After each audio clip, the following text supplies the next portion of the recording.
वो नहीं पा रहा।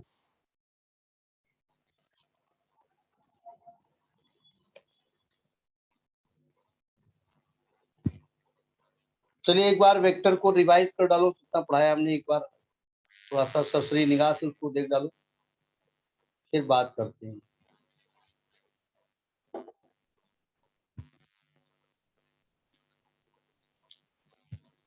तब तक हम इसको जरा रिचार्ज कर लें।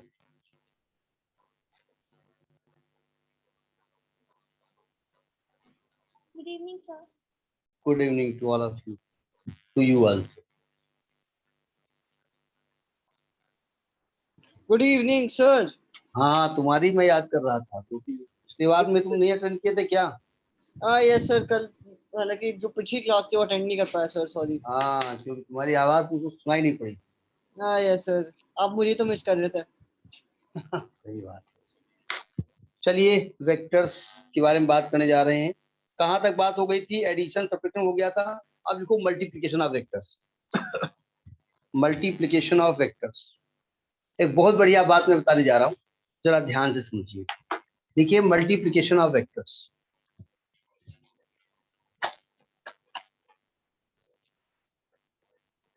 एक मिनट।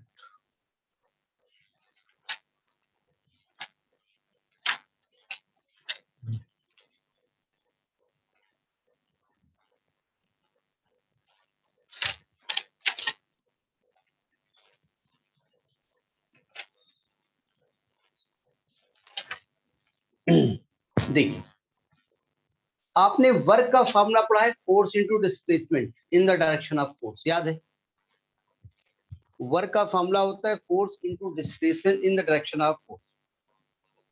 आपने टॉर्क का फॉर्मूला पढ़ा है एफ इंटू आर, याद है? दोनों फॉर्मूले याद हैं? Yes sir.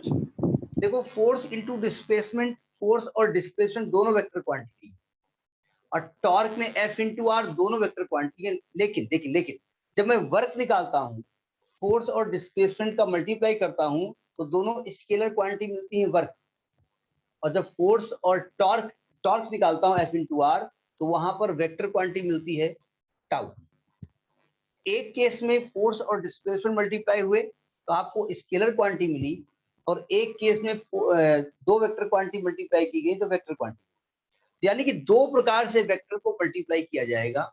एक मल्टीप्लाई करने पर आपको स्केलर वैल्यू मिलेगी, और एक मल्टीप्लाई करने पर आपको वेक्टर वैल्यू मिलेगी। ठीक है, तो सबसे पहला पॉइंट लिखिए, scalar product of vectors, scalar product of two vectors, scalar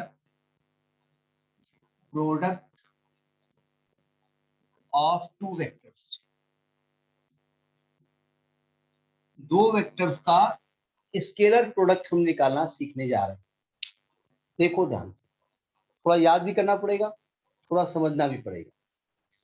देखिए अगर कोई वेक्टर ए ये है और वेक्टर बी ये है, और इनके बीच एंगल थीटा है। देखिए हमने कहा ए और बी के बीच एंगल थीटा है, ए और बी के बीच एंगल थीटा है, तो हम एंगल नापना कहां से शुरू करेंगे? ए से, और जाएंगे कहां तक? बी तक। क्लॉकवाइज या एंटी क्लॉकवाइज? भाई देखिए ए से एंगल नापना है और बी तक जाना है, तो इधर भी जा सकते हैं आप और इधर भी जा सकते हैं।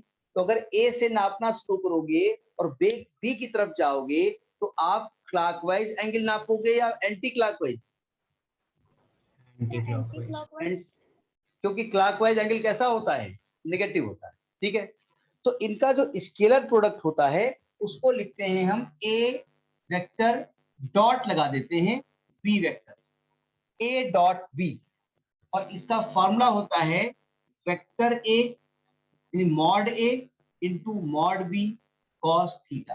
This is the formula of A dot B, mod A into mod B cos theta with the scalar product of the vector.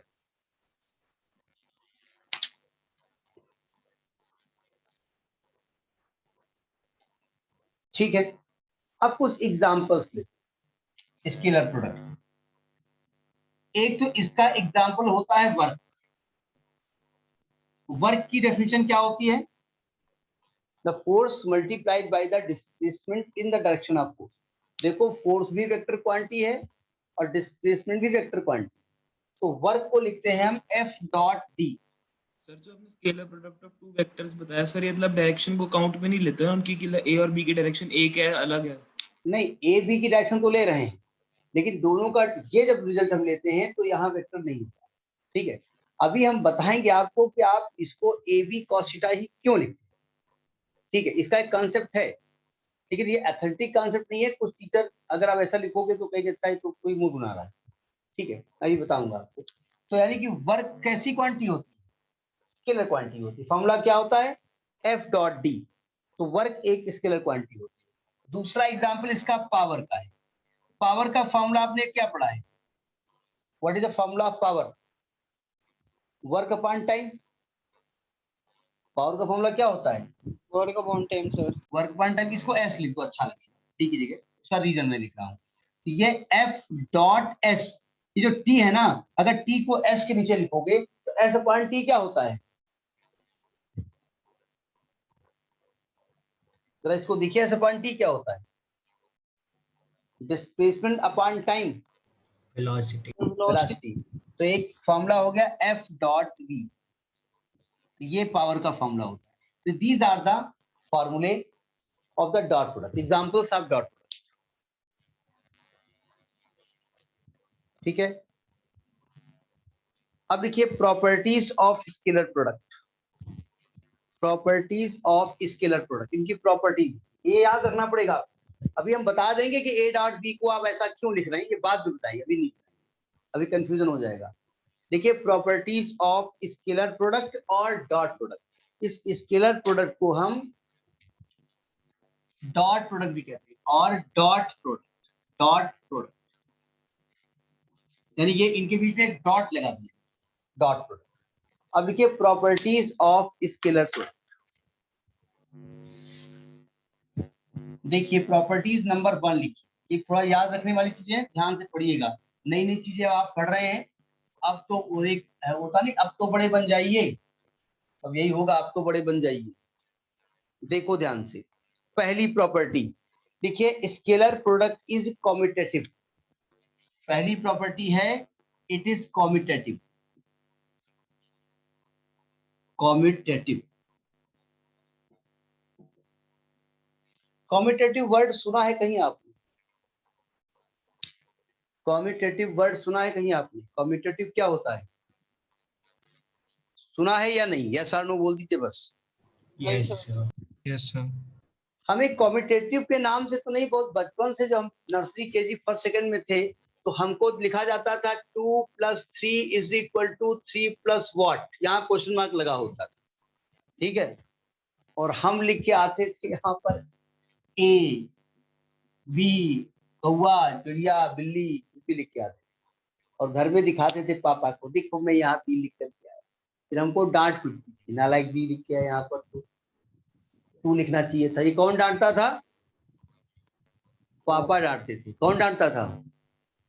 और फिर बाबा हमारे कहते थे कि बेटा जो तुम्हारे पापा है ना वो भी यहाँ ए लिख करके आते थे। फिर पापा डांटे जाते थे, बाबा डांटते थे। ये रूल हमको मालूम था, बचपन से हम पढ़ते आ रहे। इसी को कॉम्यूटेटिव। ठीक है, तो स्केलर प्रोडक्ट कॉम्यूटेटिव होता है, यानी कि अगर मैं ए डॉट बी लिखूं या बी डॉट ए लिखूं तो दोनों वैल्यू कैसी होंगी? सेम होंगी। देखो यहाँ कुछ रूल्स तो डायरेक्ट लिखे जाएंगे, लेकिन कुछ रूल्स प्रूफ किए जाएंगे। ये रूल प्रूफ करने हम जा रहे हैं। ठीक है, जरा देखिए ध्यान से, इसको प्रूफ करने जा रहे हैं। प्रूफ, जरा सावधान। जब मैं ए डॉट बी की बात करूंगा तो एंगल ए और बी के बीच निकालूंगा, यानी एंगल नापना कहां से शुरू करूंगा? ए से शुरू करूंगा और बी के पास एंटी क्लॉकवाइज डायरेक्शन में जाऊंगा। बात पकड़ में आई? जब हम कहेंगे बी डॉट ए तो एंगल नापना बी से शुरू करेंगे, बी से ए की तरफ जाएंगे और एंटी क्लॉकवाइज डायरेक्शन में फिर हम जाएंगे। तो देखिए ध्यान से, पहले हम डायग्राम बना लेते हैं। ये वेक्टर ए, ये वेक्टर बी और ये ए और बी के बीच एंगल थीटा। देखो पहले मैं लिख रहा हूं A dot B. A dot B का फॉर्मूला आप क्या पढ़ते हैं? Mod A mod B cos theta. Theta किसके किसके बीच का एंगल होता है? ए और बी के बीच का एंगल होता है। कहां से नापना शुरू करेंगे? ए से नापना शुरू करेंगे, बी की तरफ जाएंगे एंटी क्लॉकवाइज डायरेक्शन। तो ये हो गया mod A mod B cos theta. ये पहला इक्वेशन हो गया ए डॉट। समझ में आई बात? अब हम बात करने जा रहे हैं बी डॉट। देखो जरा, जब बी डॉट ए लिखेंगे तो लिखेंगे मॉड बी मॉड ए। एंगल कहां से नापना शुरू करेंगे? एंगल नापना शुरू करेंगे बी से। किधर जाएंगे? ए के पास जाएंगे, एंटी क्लॉकवाइज डायरेक्शन में जाएंगे। बताओ कितना एंगल होगा? एंगल बी से नापिए, ए की तरफ जाइए, एंटी क्लॉकवाइज। थीटा हो जाएगा ना 360 हाँ, यहां से जाएंगे और यहां पहुंचेंगे, and this will be 360 minus theta. तो आएगा cos 360 माइनस थीटा। तो आएगा मॉड बी मॉड ए cos 360 माइनस थीटा। मैथमेटिक्स में आपको टीओ ने पढ़ाया गया होगा cos थीटा, यानी ये भी cos थीटा होता है, ये बी डॉट ए होता है। जरा इन दोनों इक्वेशंस को देखिए 1 और 2 को। क्या दोनों के राइट हैंड साइड सेम आ रहे नहीं आ रहे? तो क्योंकि मॉड है ये तो पहले लिखो है बाद में कोई फर्क नहीं पड़ता, दोनों जो सेम आ रही है। तो बाई इक्वेशन 1 एंड 2 हमको क्या दिखाई पड़ा कि A dot B is equal to B dot. समझ में आई बात? क्या लिख रहा हूं? बी डॉट, यानी scalar product is commutative. Note करिए। यस सर एक सेकंड।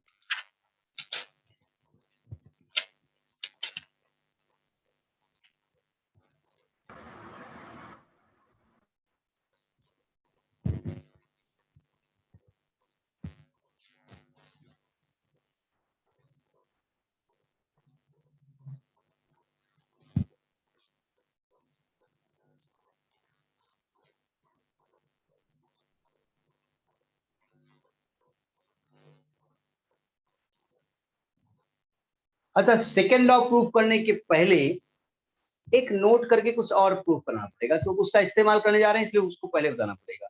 एक नोटिंग, इसके पहले नोटिंग, ये जो आपने लिखा है ना, इसके पहले वो कर लीजिएगा जो हम कराने जा रहे हैं, तब सेकेंड लॉ पढ़ेंगे।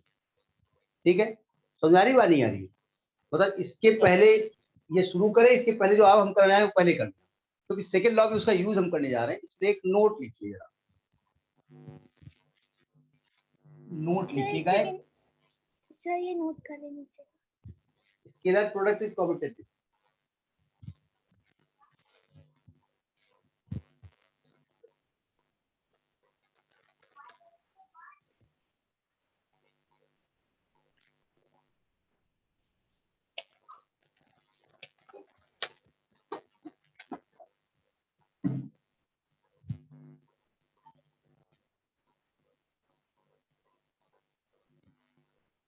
बता दीजिएगा।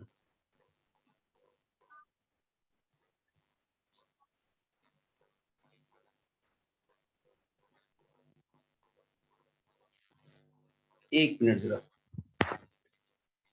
सर हो गया।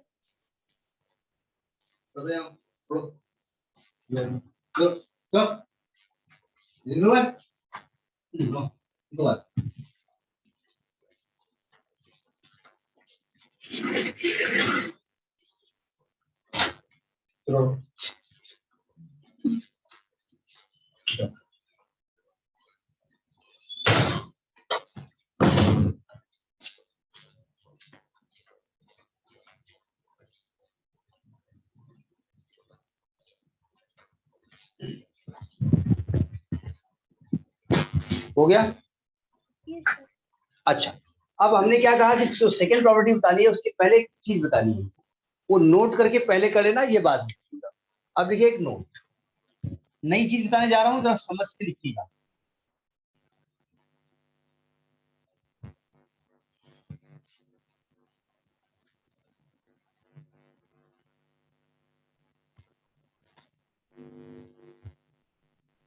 देखो ध्यान से,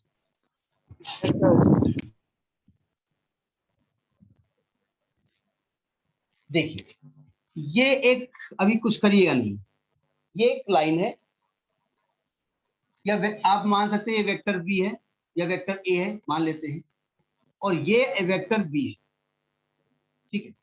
अगर मैं यहां से परपेंडिकुलर डाल दूं, ये ए है, ये बी है, ये सी है, ये डी है, अगर मैं यहां से परपेंडिकुलर डाल दूं तो AC जो है ना उसको कहेंगे AB की परछाई। जरा समझिएगा, ये AB इस तरीके से है, अगर आप ऊपर से बिल्कुल चार्ट से लाइट डालें, सीधे लाइट डालें, तो लाइट ऐसे जाके यहाँ गिरेगी और ऐसे जाके यहाँ गिरेगी, यहाँ लाइट नहीं पड़ पाएगी, बीच में ये वेक्टर आ गया है, ये एक डंडा आ गया है, तो यहाँ पर इसकी परछाई बनेगी नहीं बनेगी बताइए?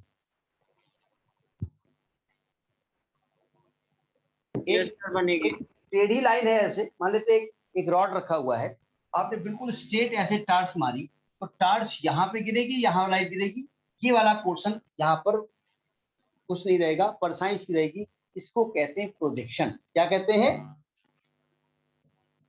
प्रोजेक्शन। परछाई कह सकते हैं प्रोजेक्शन। किसका प्रोजेक्शन है? किसकी परछाई बन रही है? बी की परछाई बन रही है। प्रोजेक्शन किसका है? Projection of B. किधर है?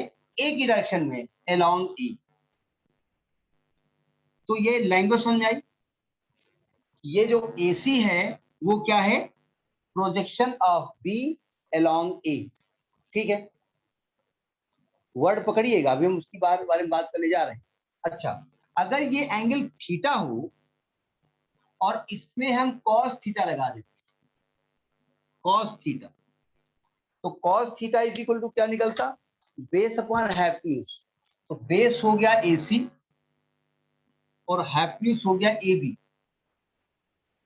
तो AC की वैल्यू AB कॉस थीटा निकलती, AB बोले तो B, यानी B कॉस थीटा निकलती। यानी कि अगर मैं कहूं B कॉस थीटा क्या है, तो आप कहेंगे projection of B along E। Point पकड़ में आया? B की परछाई A की डायरेक्शन में, B का प्रोजेक्शन A की डायरेक्शन में क्या होता है? B कॉस थीटा होता है। लैंग्वेज पकड़ में आई? इसे नोट करिए।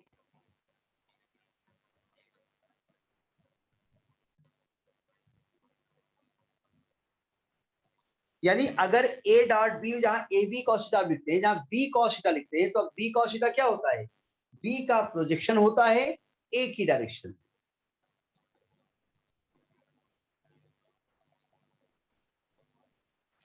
ये पॉइंट समझ में आया सभी को? इसका इस्तेमाल हम करने जा रहे हैं, वो सावधानी करिएगा। सर यानी एक बार कि फिर से बता दीजिए प्लीज। देखिए, ये दो वेक्टर हैं, एक A वेक्टर है, B वेक्टर है, ठीक है। अगर मैं तो एग्जांपल ले रहा हूं कि मैं यहाँ ऊपर से परपेंडिकुलर एक टॉर्च मारूं, ऐसे एक लाइट मारूं ऐसे फोकस, तो लाइट यहाँ पे जाके यहाँ गिरेगी, यहाँ पे जाके यहाँ गिरेगी, यानी यहाँ पर आपको अंधेरा दिखाई पड़ेगा, यहाँ पर इसकी परछाई दिखाई पड़ेगी, यहाँ लाइट आपको नहीं मिलेगी। सही कह रहा हूं मैं? हाँ, इधर रहेगी, उससे हमको मतलब नहीं। तो यानी कि जो AC है ना, वो क्या है? B की परछाई है। परछाई को हिंदी में कहते हैं, वैसे तो शैडो कहते हैं, यहाँ पर वर्ड यूज किया गया है प्रोजेक्शन। तो यानी कि AC क्या है? प्रोजेक्शन है। किसका है? B का है। किधर है? Along AB, sorry along A है। लैंग्वेज पकड़ में आई? और इस ट्रायंगल में अगर cos थीटा लगा दे, तो cos थीटा होता है बेस अपॉन हाइपोटेन्यूज। तो बेस हो गया AC, हाइपोटेन्यूज हो गया AB, यानी AC की वैल्यू आएगी AB cos थीटा, इसको लिखिए B cos थीटा। यानी कि अगर हमसे कहा जाए कि projection of B along A निकालना है, तो आपको क्या निकालना है? आप कहेंगे मुझे B cos थीटा निकालना है। लैंग्वेज पकड़ में आ रही नहीं आ रही है? Yes sir. हाँ, इसको नोट करें आप, कहीं नोट पर नोटिंग करके वही नोट कर लीजिए, एक नोटिंग लगा लीजिए वहां। तो मार्कर नए यूज कर रहे हैं तो इसमें इंक नहीं छोड़ रहा है, बहुत लाइट कलर का है। एक तो इसका जो पिन, जो पॉइंटर है वो 1.3 mm का है, यहाँ पर बड़ा मार्कर मोटे का मिलता नहीं।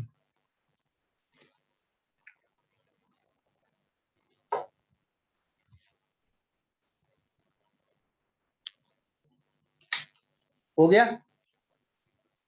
अब देखो ध्यान से, ये बहुत ध्यान से समझिएगा, इसका इस्तेमाल हम करने जा रहे हैं। रब करें।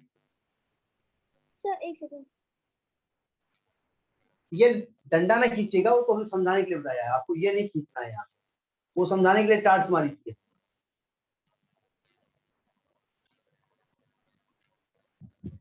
हो गया सर। सभी को फिजिक्स में कुछ इंटरेस्ट आ रहा है? देखो, इंटरेस्ट का मतलब आपको घर में टाइम देना पड़ेगा और थोड़ा सा लॉजिकली सोचना पड़ेगा कि हो क्या रहा है, ये क्या हो रहा है भैया, ये क्या हो रहा है, जरा समझिएगा। अब दूसरी तरीके से समझिए, ये वेक्टर ए है, छोटा बनाया हमने जानबूझ के, ये ए बी है वेक्टर ए, और ये वेक्टर बी है, ये ए डी है वेक्टर बी, और इसके बीच एंगल थीटा है। अब हमने टार्च कैसे मारी? हमने टार्च इस तरह मारी कि ये ऐसे जाके परपेंडिकुलरली टार्च गिरे, यानी ऐसे गिरे जाकर के, ये ऐसे। अब बताओ, ए बी का ये जो पार्ट है, ये प्रोजेक्शन होगा नहीं होगा? परछाई एसी, यानी एसी क्या है? एसी ए का प्रोजेक्शन है, इधर in the direction of B. यानी अगर आपसे कहा है एसी क्या है, तो आप कहेंगे ये है projection of A in the direction of B, in the direction of B, और इसकी वैल्यू क्या होगी? A cos theta. यानी कि ए का प्रोजेक्शन बी की डायरेक्शन में ए कॉस थीटा, और बी का प्रोजेक्शन ए की डायरेक्शन में बी कॉस थीटा। दोनों पॉइंट समझ में आए? इसे नोट करिए, फिर कुछ बताते हैं।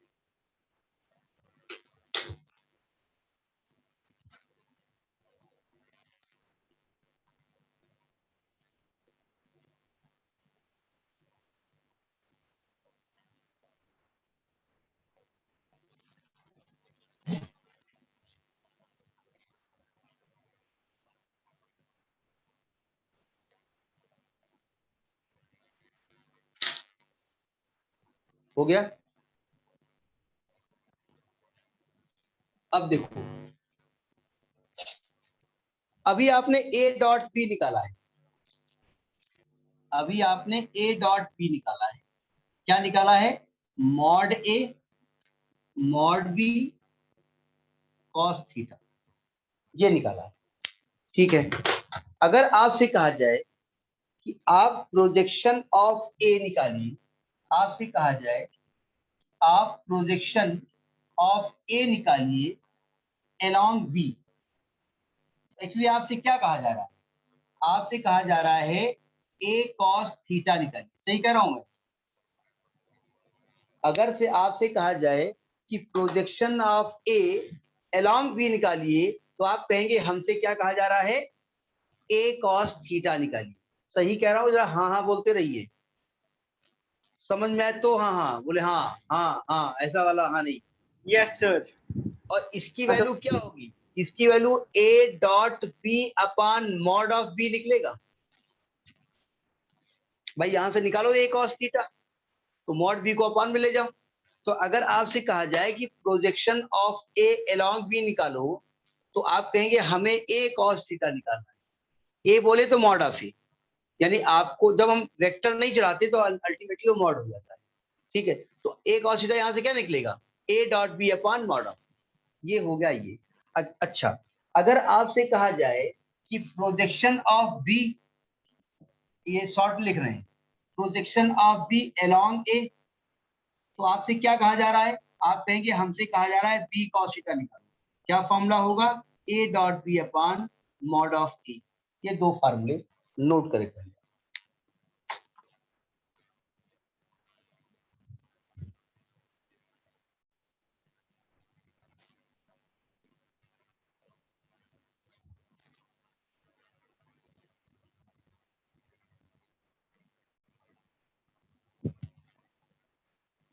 ये पॉइंट जरा ध्यान से समझ लीजिएगा, क्या पूछा जा रहा है आपसे। ये निकालने का तरीका हमने बताया है, और ये निकाल के बताया है क्या पूछा जा रहा है, कैसे निकाला जाए।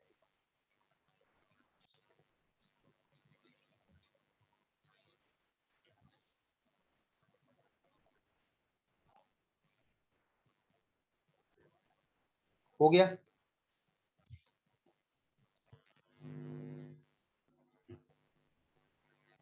अब फिजिक्स धीरे धीरे अपनी रोमानियत पर आ रही है, अपनी मतलब धीरे धीरे इंटरेस्टिंग, और प्लस अपनी अपनी एज उसकी बढ़ती जा रही है, 11th क्लास की एज में आ रही है, ध्यान रखिएगा।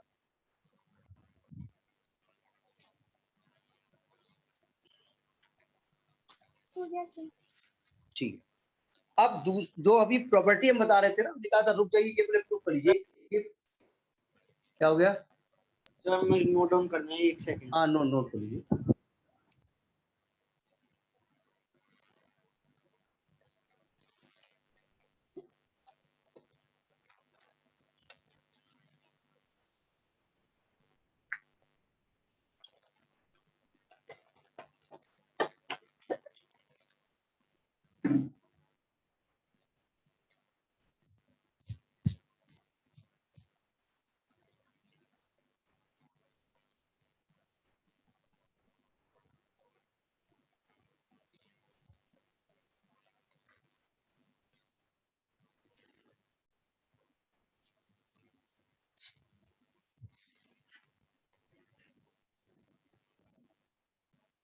बता दीजिएगा।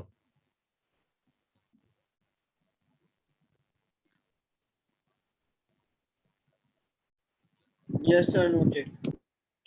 देख, अब जो आपने प्रॉपर्टीज ऑफ वेक्टर पढ़ा है ना, अभी हेडिंग लगवाई थी हमने, उसमें पहली प्रॉपर्टी हमने क्या लिखवाई कि vector dot scalar product is commutative, ये पढ़ा है ना। अब दूसरा लिखिए scalar product is distributive over addition. Scalar product is distributive over addition. Scalar product is distributive over addition. जरा समझिएगा, मतलब क्या हुआ, अगर मैं a dot b plus C करता हूं तो ब्रैकेट खुल जाएगा, क्या हो जाएगा, यानी ये हो जाएगा a dot b plus a dot C. a dot b plus C करता हूं तो आएगा a dot b plus a dot C. समझ में आ गई बात। देखिए ये डॉट लगा है, मतलब ये vector product, sorry scalar product हो रहा है, और ये डिस्ट्रीब्यूट हो गया, एडिशन है, ब्रैकेट खुल गया जाकर के। आपने छोटे क्लास में भी पढ़ा है इसको, अगर 2 इंटू ब्रैकेट में 3 प्लस 4 होता था तो 2 इंटू 3 प्लस 2 इंटू 4 लिखते थे आप, वही मैं लिख रहा हूं, यानी इसी को डिस्ट्रीब्यूटिव लॉ कहते हैं। ठीक है, अब इसको हम प्रूफ करने जा रहे हैं, थोड़ा टेक्निकल प्रूफ है, सावधान होकर पढ़िए।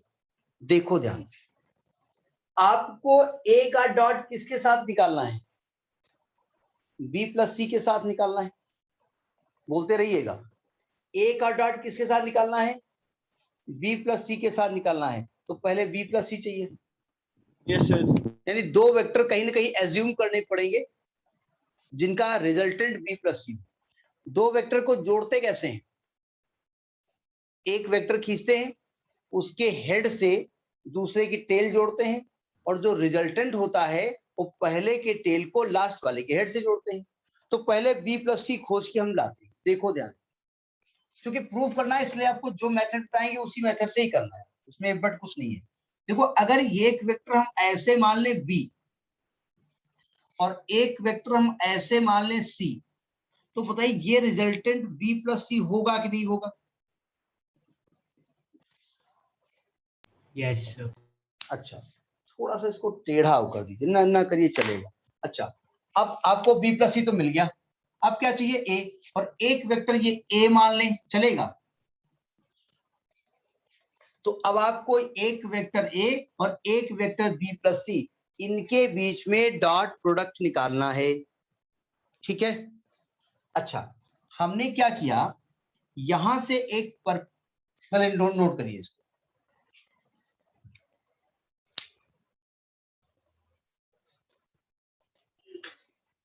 क्या यहां पर थीटा का कुछ जुगत है, थीटा की कुछ बात कही गई है। तो हमने इसको फिलहाल थीटा मान लिया, पॉइंट पकड़िएगा, और आपको ए का डॉट करना है बी प्लस सी के साथ। तो फॉर्मूला क्या होता है, mod A into mod B plus C into cos theta, लेकिन कॉस थीटा तो यहां आ नहीं रहा है। ठीक है, अब जरा समझिएगा, इसको रोकिएगा।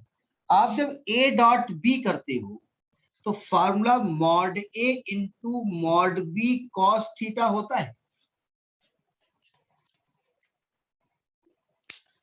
पॉइंट टू पॉइंट पकड़िएगा, थोड़ा टेक्निकल चीज है।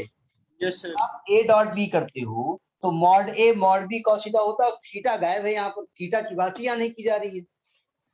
अच्छा ये क्या है, ये projection of B along A है कि नहीं है, या projection of B on A है कि नहीं है। यानी अगर मैं A dot B plus C करूं तो इसको लिख सकता हूं mod A multiplied by projection of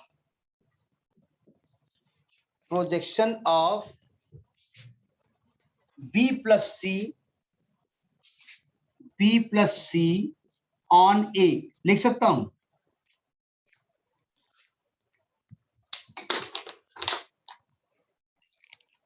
एक एक पॉइंट पकड़ते जाओ, एक एक पॉइंट समझते जाओ, आंसर मिलता जाएगा।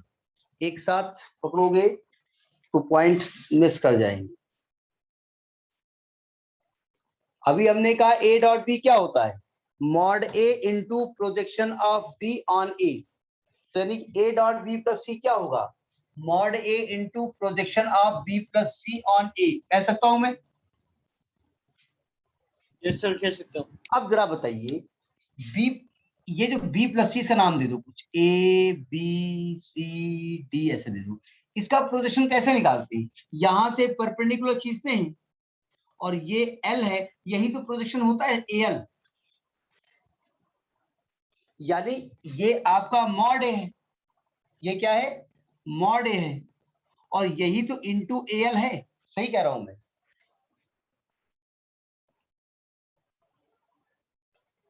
भाई अभी हमने क्या कहा, कोई अगर टेढ़ी लाइन है तो यहां से खींचो परपेंडिकुलर, और ये वाली जो लंबाई होती है यही प्रोजेक्शन होती है। तो यानी बी प्लस सी की पूरी लंबाई ये है, ये खींचा परपेंडिकुलर, यही तो प्रोजेक्शन है आपका ए एल।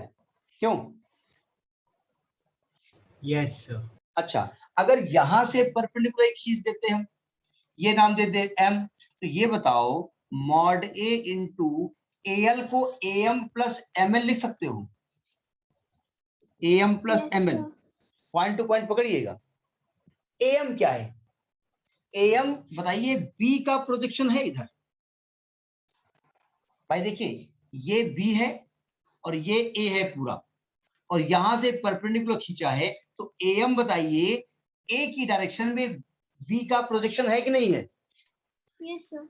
यानी कि मैं mod A into A M को लिख सकता हूं projection of B on A. Point to be noted. इधर आइए, ये वेक्टर सी था, और देखिए अगर प्रोजेक्शन ऐसे निकालना है, यहां से खींचो परपेंडिकुलर, यहां से खींचो, ये भी प्रोजेक्शन होता है। अब बताइए, ये जो बीसी है, यहां से खींचो परपेंडिकुलर और यहां से खींचो परपेंडिकुलर, तो ये एमएल मिलेगा। तो एमएल को प्रोजेक्शन ऑफ सी लिख सकते हैं, एमएल को प्रोजेक्शन ऑफ सी लिख सकते हैं। Yes sir. यानी कि ये हो गया प्लस, एमएल को लिख दिया हमने प्रोजेक्शन ऑफ सी ऑन ए। ये पॉइंट समझ में आया, ये वाली लाइन। अब जरा ब्रैकेट खोल दीजिएगा, देखो ए का मल्टीप्लाई इससे करो, A into projection of B on A, plus A का मल्टीप्लाई इससे करो, A into projection of C on A. इतना लिखिए, फिर आगे हम बात करें।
ये लिख लीजिए, लेकिन एक बार इसको और समझाना पड़ेगा, प्रोजेक्शन वाली नई चीज है, लेकिन फिर भी थोड़ा बहुत मेमोरी में रखना पड़ेगा आपको। सर ये आप एक बार फिर से बता सकते हैं क्योंकि बीच में वाईफाई वर्क करना बंद कर दिया था तो समझ नहीं पाया। देखिए कहाँ से पढ़ा, यहाँ से। यस सर, ये वाला पोर्शन। देखो हमको a डॉट बी प्लस सी चाहिए, तो Yes, हमको एक वेक्टर b प्लस सी चाहिए, यानी दो वेक्टर का सम चाहिए ना। तो हमने क्या किया, ये वेक्टर b मान लिया, ये वेक्टर c मान लिया, और हमने कहा इसका ये रिजल्टेंट है b प्लस सी। यहाँ बात समझ में आ गई। और Yes, b sir. प्लस सी का a वेक्टर से डॉट चाहिए, तो एक वेक्टर पे ये मान लिया ये a है, ठीक है। अब आपको a डॉट बी प्लस सी चाहिए। अभी हम बता चुके हैं a डॉट बी क्या होता है, a into projection of B in the direction of a, यही पढ़ा है ना हमने। यानी इसको लिख सकते हैं a इंटू, इसको लिख सकते हैं projection of B plus C on a। ये लैंग्वेज समझ में आई। Yes, sir. प्रोजेक्शन कैसे हमने कहा निकालने की, कि भाई आप b प्लस सी का प्रोजेक्शन निकालते हैं, तो ये तो ऑलरेडी यही मिल रहा है, यहाँ से खींच दो परपेंडिकुलर, ये जो लेंथ होती है यही प्रोजेक्शन होती है, तो इंटू al लिख दिया। al को हमने यहां से खींचा परपेंडिकुलर, al को am प्लस ml लिख सकते हैं, am प्लस ml।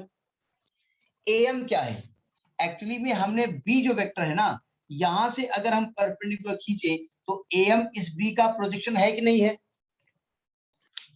यानी am क्या है, projection of b on a है, और ml क्या है, projection of c on a है, और ब्रैकेट हमने खोल दिया उठा, बस इतना लिखा, ठीक है। Okay, sir. अब जरा बताइए, सावधान, अगर a का मल्टीप्लाई आप projection of b on a लिखते हैं तो a डॉट b होता है कि नहीं होता है। अगर a का multiply projection of b on a से करते हैं तो इसी को a डॉट b लिखा जाता है कि नहीं लिखा जाता है। सभी लोग हमारी sir. बात से सहमत हैं। और अगर a का मल्टीप्लाई प्रोजेक्शन ऑफ c से करते हैं तो इसी को a डॉट c लिखा जाता है नहीं लिखा जाता है। तो यही तो मैं आपसे कह रहा हूं कि a dot B plus C बराबर a dot B plus a dot C. तो ये प्रूफ हो गया, ये बहुत इंपॉर्टेंट प्रूफ है, आता नहीं एग्जाम में से, लेकिन अगर आता है तो फिर स्टूडेंट को नहीं आता, क्योंकि टेक्निकल है। ठीक है, नोट करिए इसको।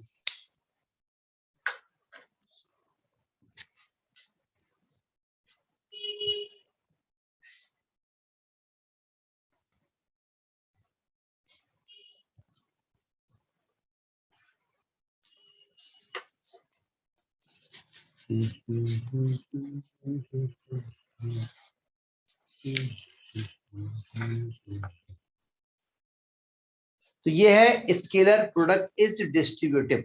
दूसरी जो हेडिंग हमने लगाई थी, स्केलर प्रोडक्ट इज डिस्ट्रीब्यूटिव।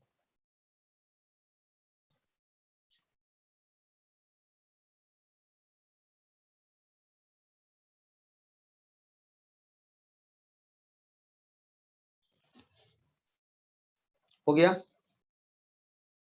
चिंता मत करिए, अगले क्लास में एक बार और इसको रिपीट करेंगे हम, चिंता मत करिएगा। लेकिन चिंता मतलब ये नहीं कि अगले क्लास में करेंगे तो इस बार दिमाग ही नहीं लगाएंगे। प्रोजेक्शन, केवल प्रोजेक्शन पे ही हम पूरी बात करेंगे थोड़ी थोड़ी देर तक, अभी नहीं।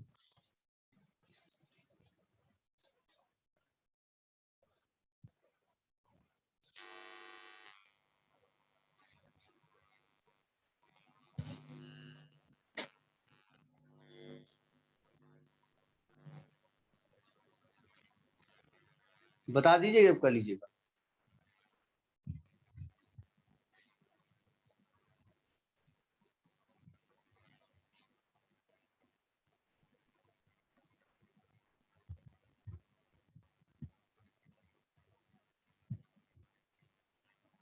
यस सर, नोट कर लिया। सभी ने नोट कर लिया। Yes. Yes, sir. अब देखिए आगे। अच्छा, अगर दो वेक्टर परपेंडिकुलर हो तो उनके बीच एंगल कितना होगा। So 90 degree. अच्छा, अगर 90 डिग्री और a डॉट बी का फॉर्मूला क्या होता है, mod a mod b cos theta. cos 90 की वैल्यू क्या होती है, 0. यानी कि अगर a और b परपेंडिकुलर हैं तो हम a डॉट b को 0 लिख सकते हैं। Yes, sir. अच्छा, आपको याद होगा जब छोटे क्लासेस में या 10th लेवल में आपको वर्क की डेफिनेशन पढ़ाई जा रही होगी, वर्क, तो उसमें एक एग्जांपल दिया होगा कि कुली के द्वारा जो वेट लाद के ले जाया जाता है तो उसके द्वारा किया गया वर्क कितना होता है? 0, याद है? आपको जब वर्क की डेफिनेशन 10th लेवल में पढ़ाई जा रही होगी तो वहां पर एक एग्जांपल दिया गया होगा कि वर्क डन बाय द कुली, कुली अगर कोई वेट लाद के ले जाता है, सामान लाद के, उसके द्वारा किया गया वर्क 0 होता है। ये पढ़ाया गया, याद है कि नहीं याद है? तो Yes, अगला केस yes. लिखिए, अगला केस लिखिए, थर्ड है कि अगर थीटा 90 डिग्री, थीटा 90 डिग्री को A is perpendicular to B लिख सकते हैं। तो देन अगर ऐसा है तो ए डॉट बी की वैल्यू क्या होगी? 0। यानी theta is 90 degree, then A dot B will be 0। अच्छा ये बताओ, अगर ए डॉट बी 0 है तो क्या जरूरी है कि थीटा 90 डिग्री हो?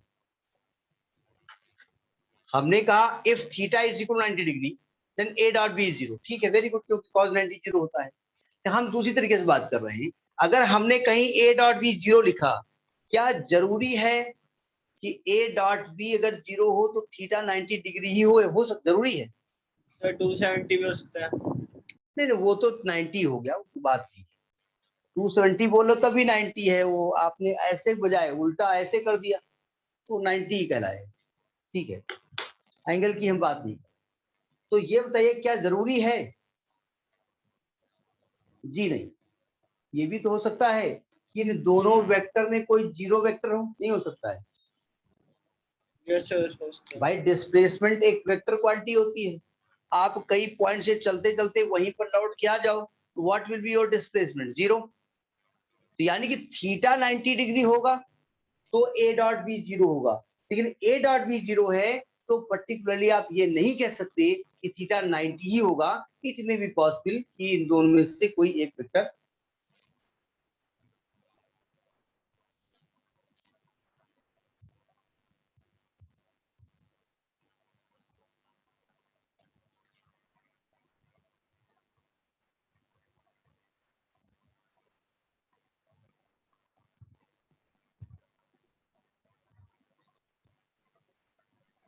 तो कैमरा ऑफ है। हाँ वही मैं देख रहा हूँ, तो कैमरा ऑफ कर लिया। तो वही मैं देख रहा हूँ, फिर मैं पता नहीं गूगल अपने आप सर्च करने लगता है, वो हमसे बता रहा तुम कहाँ रहते हो।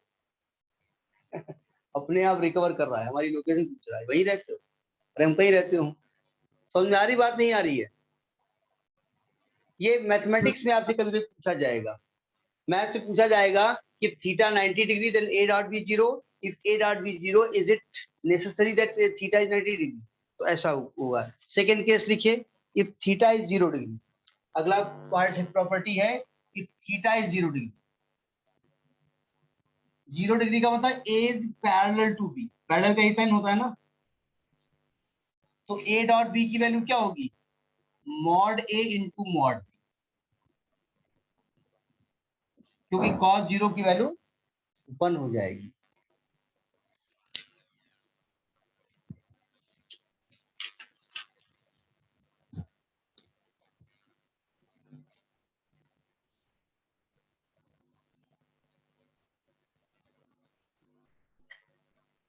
सेटिंग देखी थी उसकी?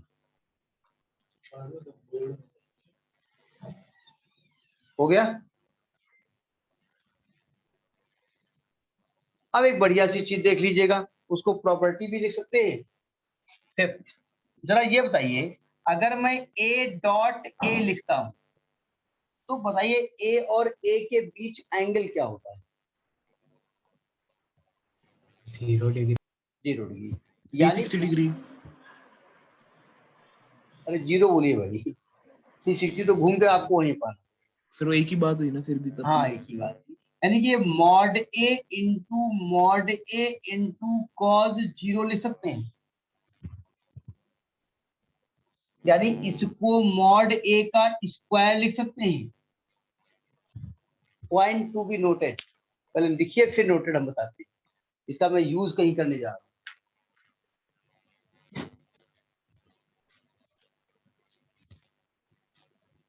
तो आपने क्या देखा कि किसी भी वेक्टर का अगर उसी वेक्टर से डॉट करें तो उस वेक्टर के मैग्नीट्यूड के स्क्वायर के बराबर वैल्यू हमको मिलती है। ठीक है, जरा लिखिए इसका statement, the scalar product of a vector, the scalar product of a vector with itself is equal to the square of its magnitude, is equal to the square of its magnitude। ये point समझ में आया? अब इस point का मैं एक logic बताता हूं, जरा देखिए, ये नोट कर लीजिए, फिर हम आपको लॉजिक बताते हैं।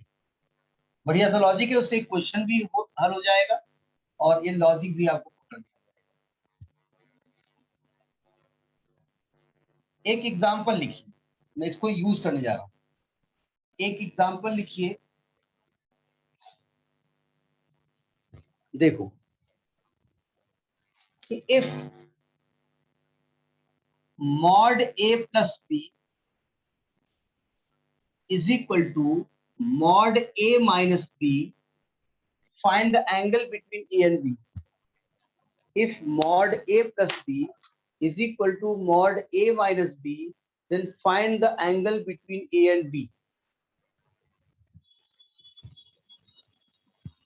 आप समझिएगा, ये बताओ क्या वेक्टर है ये? क्या ये वेक्टर है? नहीं सर। जब वेक्टर नहीं है तो मैं ए और बी के बीच एंगल कैसे निकालूं? ये पॉइंट पकड़ में आ रहा है नहीं आ रहा है? तो मैंने अभी थोड़ी देर पहले बताया था कि अगर मैं इसका स्क्वायर कर देता हूं तो इसको हम लिख सकते हैं a प्लस बी डॉट, 2 बार लिख सकते हैं a प्लस बी। ये अभी हम पॉइंट बता चुके हैं कि square of the magnitude is a dot a। यही करा है ना हमने, वही कर दिया हमने उठा देते, और इसको लिख सकते हैं हम a minus B dot a minus B. अब पॉइंट समझ में आ गया? यही तो मैंने स्टेटमेंट बताया था। अभी हमने क्या कहा था कि भैया a डॉट a को लिख सकते हैं मॉड a का स्क्वायर, तो जहां मॉड a है वहां कर दिया स्क्वायर और उठा के a डॉट a लिख दिया, वेक्टर में कन्वर्ट कर दिया। पॉइंट पकड़ में आया? अब ब्रैकेट खोल दो। अभी हमने कहा कि वेक्टर प्रोडक्ट डिस्ट्रीब्यूटिव लॉ को फॉलो करते हैं, तो सिंपल जो ब्रैकेट खुलता है खोल दीजिएगा। इसको कैसे खोलेंगे? a dot a plus a dot b plus b dot a plus b dot b, ये LHS का पार्ट है।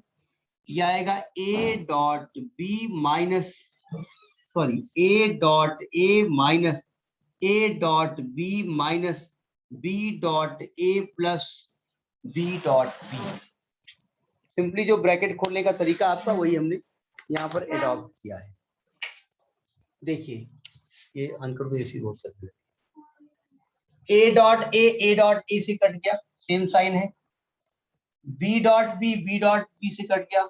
अच्छा अभी आप पढ़ चुके हैं कि a डॉट b और b डॉट a सेम होते हैं, तो इसको आप 2a डॉट b लिख सकते हैं और इसको माइनस का 2a डॉट भी लिख सकते हैं, और इसको इधर ले आओ तो आएगा 4a डॉट b बराबर 0, तो a डॉट b बराबर 0। मैथमेटिकली पार्ट पकड़ में आया कि नहीं आया? अच्छा a डॉट b अगर 0 होता है तो a और b के बीच एंगल कितना होता है? 90। प्रूफ हो गया। हम क्यों इस एग्जांपल को हमने लिया? हम बताना चाहते थे कि मॉड को वेक्टर में कैसे कन्वर्ट किया जाता है। ठीक है, इसे नोट करें। तो मेरे हिसाब से बात समझ में आ गई होगी। प्रोजेक्शन वाली बात थोड़ा कंफ्यूज हो तो कर लीजिएगा, नेक्स्ट टर्म पे हम एक बार और इसको बता देंगे। आते आते पहले प्रोजेक्शन की बात करेंगे और वो एक डेरिवेशन फिर कराएंगे, फिर आगे बढ़ेंगे। नोट कर लिया? नोट कर लीजिए। अच्छा,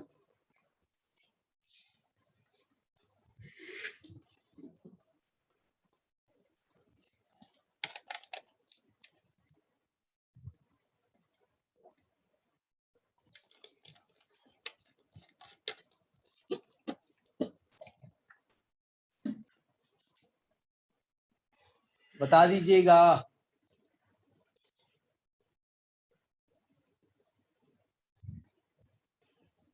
सर कर लिया। सभी ने? Yes sir. सभी ने कर लिया। तो आज की बात समझ में आ गई। प्रोजेक्शन वाली बात थोड़ा टेक्निकल है, वो हम एक बार और बता देंगे। नेक्स्ट टर्म पे डॉट प्रोडक्ट खत्म हो जाएगा, ठीक है, फिर क्रॉस शुरू होगा, फिर इसके बाद चैप्टर खत्म होगा। अब अगले टर्म पे डॉट प्रोडक्ट वो वाले शुरू होंगे जिसमें न्यूमेरिकल आप लगाओ, न्यूमेरिकल भी कुछ बताए जाएंगे साथ में। ओके, सबने नोट कर लिया इसको? यस सब? Sir. Okay, good night. Good night sir. Okay. Bye sir.